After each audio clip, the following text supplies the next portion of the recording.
Hey, what's going on, guys? Ryan here at DetailKing.com, and today we're going to be reviewing our new Mytee HP120 carpet extractor. The Mytee HP120 is the upgraded version from the Mytee HP100.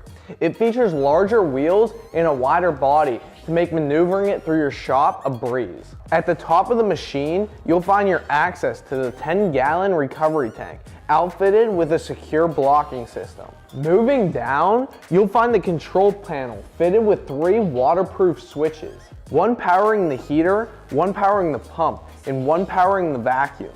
Here you'll find access to the 10-gallon solution tank. The machine is also outfitted with a 15-foot vacuum hose with a Mytee coupling fitting, as well as a 15-foot solution hose with a quick disconnect adapter. Here on the side of the extractor, you'll find a hose hanger with a 15-foot extractor hose fitted with a stainless upholstery tool.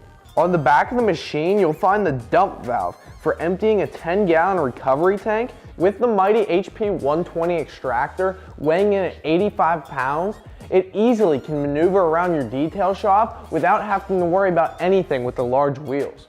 So for any more information on this Mytee extractor or any other auto detailing products, visit us right here at DetailKing.com, where we have everything you need to keep your car clean like a Detail King. See you guys next time.